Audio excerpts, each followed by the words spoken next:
કે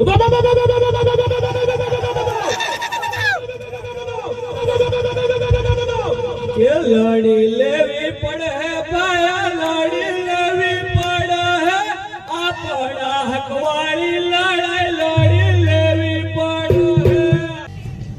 ઉપસ્થિત દેશના મૂળ માલિકોને જય ભીમ ગણેશ। દેશના મૂળ માલિકો મારો વાત જ્યાં સુધી આવે છે ત્યાં સુધી દરેકને સંબોધન કરવા માંગુ છું કે કાના બાજુ ફેરવી લેજો। એટલા માટે કે તમારા વિચાર કરવાની જરૂર પડી। જરૂર શા માટે પડી આ કાર્યક્રમની? કેમ આપણે આજે ભેગા થયા? દેશનો મૂળ માલિક આજે મજૂર થઈ ગયો। આજે એની મા બેન દીકરીઓ પર રેપ કરવામાં આવે છે, એના કપડા કાઢીને એને રેડિયો કરવામાં આવે છે। આના દેશના મૂળ માલિક પર અલગ અલગ પ્રકારના શોષણ કરવામાં આવે। આપણે કહીએ જળ જંગલ જમીનના માલિક, પણ કયું જળ, કયું જંગલ અને કઈ જમીન, કઈ લડાઈની વાત કરવાની છે, કયા અધિકારોની વાત કરવાની છે? જેટલી પણ જમીનો હતી એ બધી સરકારના હસ્તક જતી રહી। વિચાર કરો કે મુંબઈમાં રેલવેનું કોઈ કારખાનું હોય અને ત્યાં જગ્યા ના મળતી હોય તો દાહોદ બનાવવું પડે। કેમ? કેમ કે દાહોદના આદિવાસીઓની જમીનો છીનવેલી છે। જમીનો લઈ લીધી, જંગલો લઈ લીધા અને નદીઓ પર ડેમ બાંધી અને આપણા આદિવાસીઓને ઘર છોડવા પડ્યા, ગામ છોડવા પડ્યા અને વિસ્થાપન કરવું પડ્યું। આજે પણ જ્યાં ડેમ બન્યા છે ત્યાં જઈને જોઈ લો, વસાહતો વસાવવી પડી। એ લોકોને અત્યારે પણ મુઆવજો નથી મળ્યો, એ લોકોને સરખી જમીન નથી મળી, સરખું શિક્ષણ નથી મળ્યું, સરખું સ્વાસ્થ્ય નથી મળ્યું અને પાયાની સુવિધાઓ પણ નથી મળી।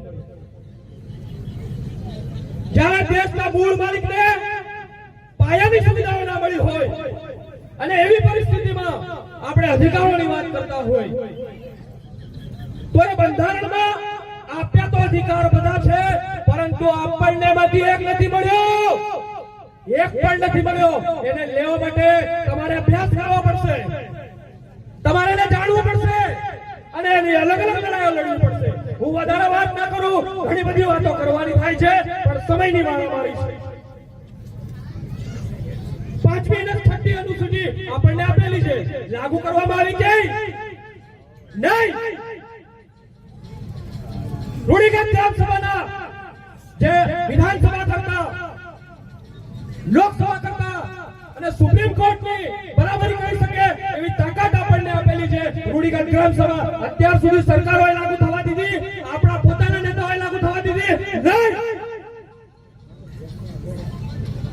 તો અત્યારે ડબલની જમીનોનું રક્ષણ મળેલું છે આદિવાસીઓને। આજે સૌથી મોટું કૌભાંડ આખા ગુજરાતમાં આપણા દાહોદમાં થઈ રહ્યું છે। તો અત્યારે ડબલની જમીનો છીનવામાં આવી રહી છે।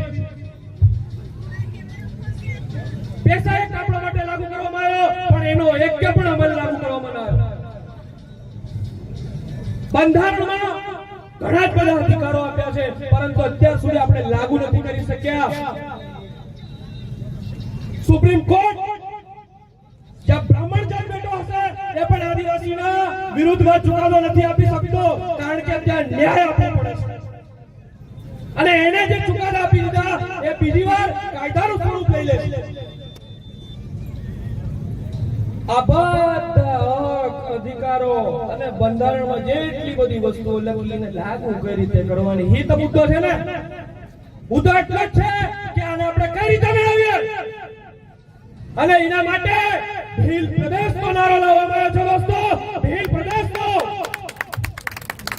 જ્યારે શરૂઆતમાં જોહાર શબ્દનો પ્રયોગ થોડો વધારે થવા લાગ્યો તો આદિવાસીનો સારો વિકાસ ના થાય અને એને અલગ અલગ ધર્મમાં, અલગ અલગ સંપ્રદાયોમાં કઈ રીતે આપણે એને ગેરમાર્ગે દોરીએ। એવા માણસો એવું કીધું કે આ જોહારોના નવા કઈ ના ખિસ્તી કરવા વાળા કાલ ખ્રિસ્તી છે એવું કરીને આપણા પર લાંછન લગાવવામાં આવ્યું. પણ આપણા બાપ દાદાઓ જ્યારે ધાર નાખતા હોય કે ચાંદને પૂજતા હોય તો બાબા ચાંદ જોહાર એમ કેતેલા ની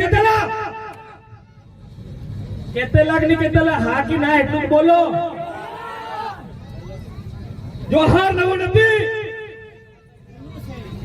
આપણા બાપ દાદાઓ અને પેઢીઓ દર પેઢી બોલતા આવ્યા છે અને લોકોએ વિરોધ કર્યો જોહારનો અને આજે ઘેર ઘેર દરેક જગ્યાએ જોહાર બોલતા થઈ ગયા. બસ એવી જ રીતે ભીલ પ્રદેશનો નારો અત્યારે લાવવામાં આવ્યો છે અને ભીલ પ્રદેશનો નારો બુલંદ કરીશું જ્યાં સુધી ભીલ પ્રદેશ નહીં મળે. આ અધિકારો લાવવા હશે મેળવવા હશે તો ભીલ પ્રદેશ લાવવું પડશે. આપણે 27 ગુજરાતના 27 એમએલએ છે અને ગુજરાતની વિધાનસભામાં ખાલી 2 જણા દહાડ મારે. એક અનંત પટેલ અને બીજો ચેતર વસાવા. કાલનો વિડિયો મળ્યો હશે તમે. એવા નેતાઓ જ્યાં સુધી નહીં લાવીએ જે આપણા સમાજની વાત ના કરે ત્યાં સુધી આપણો કોઈ ઉદ્ધાર નથી થવાનો. કારણ કે તમે ગમે એટલા કલેક્ટર બની જાઓ, મામલતદાર બની જાઓ, પીએસઆઈ બની જાય, કોઈ પણ અધિકારી બની જાઓ, પણ જ્યાં સુધી નીતિ ઘડવાવાળા આપણા માણસો ના હોય ત્યાં સુધી આપણું કઈ નથી થવાનું. એટલે વિધાનસભામાં જેને મોકલીએ, લોકસભામાં જેને મોકલીએ એ આદિવાસી વિચારધારા વાળો હોવો જોઈએ. ભીલ પ્રદેશની વાત કરવો જોઈએ, આદિવાસીની વાત કરવો જોઈએ. ત્યાં તેને ઉઠાવવાની જરૂર પડે. બાકી ત્યાં તાળિયા ઠોકવા માટે આપણે નથી મોકલતા એ લોકોને. પહેલી લડાઈ ભીલ પ્રદેશની, બીજી લડાઈ વસ્તી ગણતરીની. ધ્યાન આપજો, ધ્યાન આપજો મારા ભાઈઓ અને બહેનો. વસ્તી ગણતરી થવાની છે ટૂંક સમયમાં અને આદિવાસીઓની વસ્તીને ફલાણા સંપ્રદાયમાં, ફલાણા ધર્મમાં ગણી અને આપણું બજેટ ખરાબ કરી દેવામાં આવે છે. આપણી વસ્તીને સરખું આરક્ષણ નથી આપવામાં આવતું અને એના લીધે ઘણા જ બધા સમસ્યાઓ તમને જોવા મળે છે. આવનારી વસ્તી ગણતરીમાં આદિવાસીઓનું જ્યાં સુધી ધર્મનું અથવા આદિવાસી વસ્તીનું કોલમ નહીં આવે ત્યાં સુધી આદિવાસી વસ્તી ગણતરીમાં વિરોધ બનાવશે અને એ વસ્તી એની લડાઈ પણ આપણે લડવાની છે. એટલા માટે આજે વનવાસી જેવા શબ્દો આપણા માટે લાવવામાં આવ્યા. બંધારણમાં પણ સુધારા કરવા માટે આવનારી લડાઈ લડવાની છે. એ એસટી ની જગ્યાએ આદિવાસી તરીકે આપણે ઓળખાવાનું છે. નંબર 4, સુપ્રીમ કોર્ટ અને હાઈકોર્ટમાં લડવા માટે આપણે યુવાનોને તૈયાર કરવાના છે, આપણા વકીલોને તૈયાર કરવાના છે અને ત્યાં લડાઈ લડીશું અને ત્યાં જે ચુકાદો આવશે, ત્યાં જે નિર્ણય લેવામાં આવશે એ આવનારી પેઢી માટે કાયદો સ્વરૂપ લઈ લેશે. સુપ્રીમ કોર્ટ અને હાઈકોર્ટમાં લડવું પડશે અને સામાજિક સંગઠનો બનાવવા પડશે. આદિવાસી પરિવારની વિચારધારા ભીલ પ્રદેશ બનાવવા માટે અત્યારે કામ કરી રહી છે રાત દિવસ માટે. એના અંદર આપણે સંમલિત થઈએ અને આખો ભીલ પ્રદેશ આપણે બનાવી રહીએ.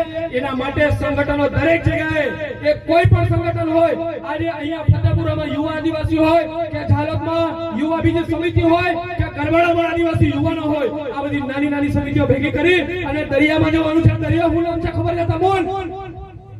આદિવાસી પરિવાર.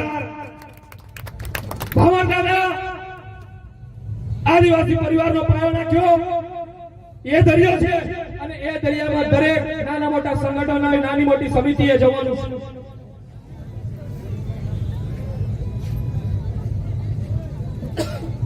બીજો મુદ્દો, લોકસભા અને વિધાનસભાઓમાં આપણો અવાજ ના નાખે એવા બાયલા સાંસદ અને વિધાનસભાના સભ્યોને એટલે એમએલએ ને આપણે ચૂંટવાના નથી. જે આદિવાસીનો મુદ્દો ઉઠાવે, આદિવાસીની વાત કરે એવા જ એમએલએ ચૂંટીને લાવવાના છે. એવા તાલુકા સભ્ય, એવા તાલુકા પ્રમુખ, એવા જિલ્લા સભ્ય, એવા જિલ્લા પ્રમુખ, એવા સરપંચ, એવા એમપી, એવા એમએલએ ચૂંટીને લાવવાના છે. તે દિવસે અધિકારનો કાર્યક્રમ સફળ થયો એવું કહેવાશે. જય જોહાર, જય આદિવાસી, જય ભીલ પ્રદેશ. બધાને મારા ક્રાંતિકારી જોહાર. આભાર. Kalian tuh ekor.